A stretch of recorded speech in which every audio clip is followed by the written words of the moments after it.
کبھی کبھی ڈھیروں الفاظ ہونے کے بعد بھی بولنے کو دل نہیں چاہتا، نہ بتانے کے لیے، نہ جتانے کے لیے، نہ ہمدردی کے لیے۔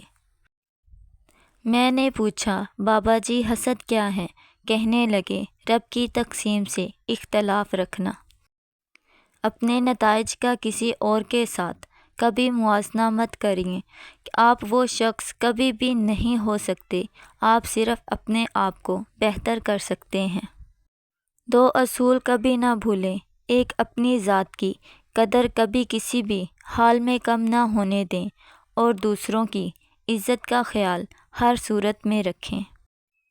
ہر شخص یہ ثابت کرنے میں مصروف ہے کہ میں تم سے بہتر ہوں۔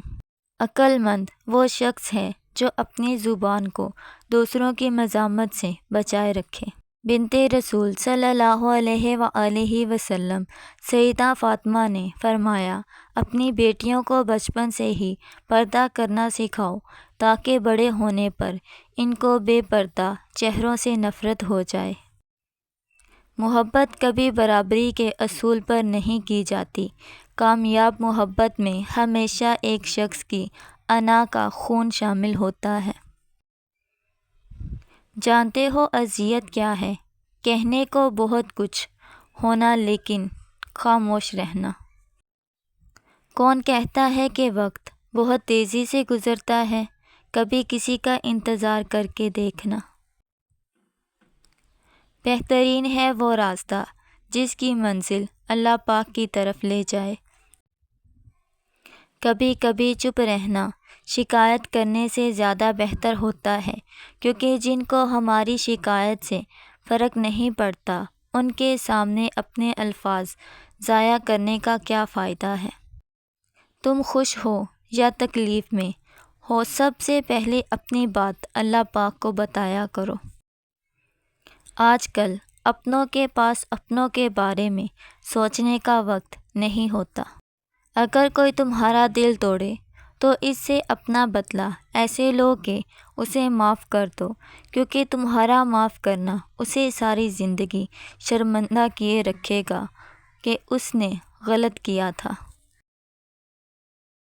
عطر لگا کر کپڑوں کو مہکانا بڑی بات نہیں، مزہ تو تب آئے کہ کردار سے خوشبو آئے۔ باتوں کی مٹھاس اندر کا بھید نہیں کھولتی۔ مور کو دیکھ کر کون کہتا ہوگا کہ یہ سانپ کھاتا ہوگا؟ ہمیشہ میٹھے بول بولو تاکہ اگر کبھی واپس لینے پڑیں تو کڑوے نہ لگیں۔ آسمان کا بہترین تحفہ انسان کے لیے ماں ہے۔ زبان کی حفاظت کرو، کیونکہ عزت ذلت کی یہی ذمہ داری ہے۔ میں سب سے بہتر ہوں، سب مجھ سے بہتر ہیں۔ لفظوں کا چھوٹا سا ہیر پھیر اور تکبر عاجزی میں بدل گئی، اسی طرح اپنے تکبر کو عاجزی میں بدلیں۔ اللہ پاک تک پہنچنے کے لیے خود نہیں مرنا ہو، صرف خواہشات کو مارنا ہوتا ہے۔ محبت کی شادیاں ناکام اس وجہ سے بھی ہو جاتی ہیں کہ ہم شادی سے پہلے اپنی تمام مثبت باتیں ظاہر کر چکے ہوتے ہیں، اور شادی کے بعد تمام منفی باتوں کا نمبر آتا ہے۔ اگر تم خود ترقی نہیں کر سکتے تو دوسروں کو ترقی کرتا دیکھ کر اپنی آنکھیں بند مت کرو۔ جسم گندا ہو تو لوگ دور ہو جاتے ہیں، دل گندا ہو تو اللہ پاک دور ہو جاتا ہے، اور جب دونوں گندے ہوں تو شیطان قریب ہو جاتا ہے۔ دنیا کو تم کبھی خوش نہیں کر سکتے۔ اگر تم سادہ ہوئے تو دنیا تم پر ہنسے گی، اور عقل مند ہوئے تو حسد کرے گی۔ آدھے سے زیادہ کام تو اس وقت ہی ہو جاتے ہیں جب ہم کہتے ہیں یا اللہ۔ میاں بیوی کا رشتہ صرف کاغذ تک محدود نہیں ہوتا۔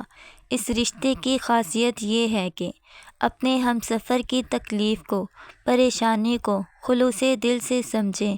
یہ رشتہ صرف دنیا تک محدود نہیں، جنت تک کا بھی ساتھ ہوتا ہے، دونوں کا۔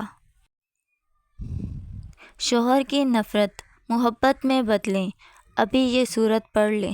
شوہر اگر آپ سے محبت نہ کرتا ہو اور آپ کے رشتے میں وہ مضبوطی نہ ہو جو کہ ایک شادی شدہ جوڑے میں ہونی چاہیے، تو آپ کو چاہیے کہ 3 مرتبہ سورۃ اخلاص اور 1 مرتبہ سورۃ فاتحہ ہر نماز کے بعد پڑھ کر تمام مسلمانوں کی روح کو ہدیہ کریں اور ناممکن مسائل اور مشکلات کو اپنی آنکھوں سے حل ہوتا دیکھیں۔